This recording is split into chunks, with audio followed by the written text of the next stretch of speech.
Alright, I'm back. I'm going through coffee like a mother sucker today. So, yeah, back to Jeff Bezos. Yeah, buy the freaking ebook, dude. It's $1. Fuck. What else are you gonna do with $1? $1 is cheaper than Mountain Dew. My dollar used to be $3. And then I had this discussion with my sister, and I was like, dude, I'm like, I realized that, like, everybody in the mental illness community, or, like, the BPD community, they love Mountain Dew so much that, like, they will never buy my book. Like, they're like, $3 for a book, two things of Mountain Dew. Nah, I'll buy two things of Mountain Dew. So, so I dropped the price down to $1 because, like, I don't care about money anyways. I live off of rice, and I don't need money anyways. So, yeah, you'd be doing yourself a favor if you bought that ebook, like, because the money's not going to me. 30, 34 cents for I get every time that ebook sells. I don't even know what I'd do with that money. I'd throw it at birds. No, I wouldn't. Or I'd like dedicate it to like St. Jude's. I'd give it to a charity or something like that. I don't need money. If anything, I have too much money. Um, ever since I stopped drinking, I get $788 from SSI every month, and at the end of every month, on like let's say like August 31st, I'll have like $45 left, like $55 left, because I don't spend money at all. So if you buy my book, that money's not going to me. I'm not a pirate, dude. Yeah, so let's get off my book. So, yeah, but you should buy it. Ebook, Amazon, Hookadoo. Yeah, just for your family and your friends to relate and understand you better and to know who you are, what you go through, what you feel, what you think about all day. Like, it's a very deranged ebook. The one in the description, by the way, you should buy it. Amazon. I lost my Christmas dog. I'm just really happy today that they didn't cancel my channel. So, the video yesterday, 122, the original 122, not this makeup 122, was about how we have like these superpowers. People with our illnesses, we have like these superpowers, right? I feel bad without my Christmas stuff.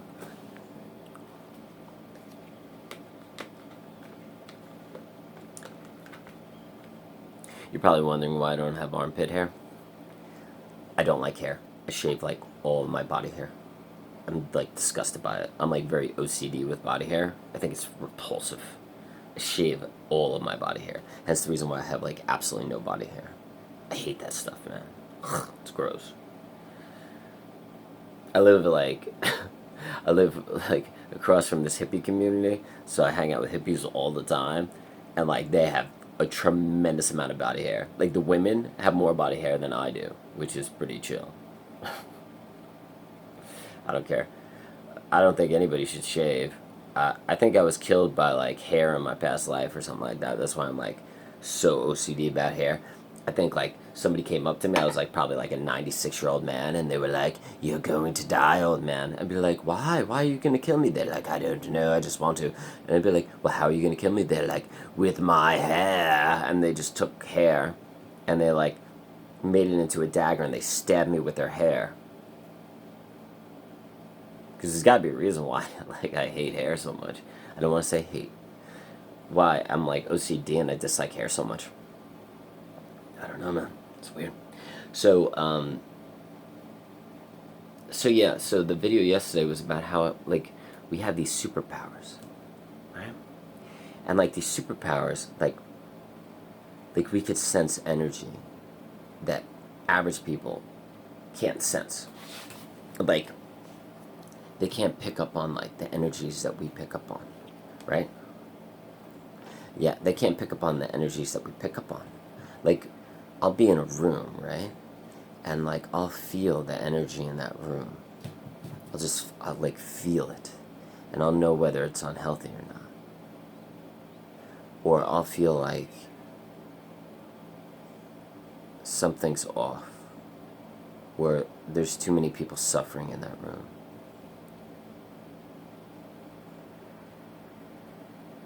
Or I need to behave or act in a certain way to bring the energy level up.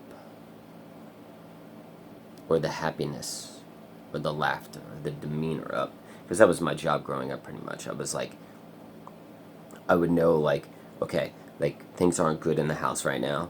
I need to change that by shifting the energy, by being like funny or by being like whatever, right? And I think a lot of us have that from trauma families or abusive families or poverty families or, you know, families where, you know, abandoned families where your father abandoned you or your mother abandoned you, and it was like a single parent home where like you were poor and it was a struggle, and like you just wanted to make everybody in the house happy, or you wanted to make everybody in the house happy, you know, or you wanted the environment to be light so you wouldn't be screamed at or you're yelled at, or you wouldn't want anybody else in the house, like your siblings, to get yelled at.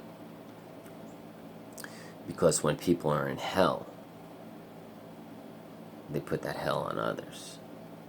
But when people are light and the energy is light and there is joy in the house, usually the parent tends not to lash out at the children.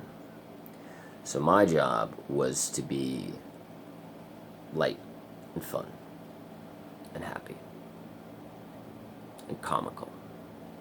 So even to this day, I'll be in a room, and I'm 42 years old, I'll be in a room and I'll just like feel energy, and I'll take it upon myself to change that energy and make it more light or fun or, you know, joyful. And I don't have to. I should probably stop. You know, I had this one psychiatrist, and she said to me, she's like, she said, like, Joe, you don't have the power to make people happy. And I was like, yeah, but, and she's like, no. She's like, you don't have the power to make people happy. That's their job. That's not your job. So don't put that weight or that burden on yourself to make other people happy. That's not your job. You have to stop worrying about other people. You have to focus on yourself. You don't have the power to make other people happy. But the fucking problem is I do have the power to make other people happy. At times. But then they don't develop the necessary tools or skills to find happiness on their own. And that creates codependency.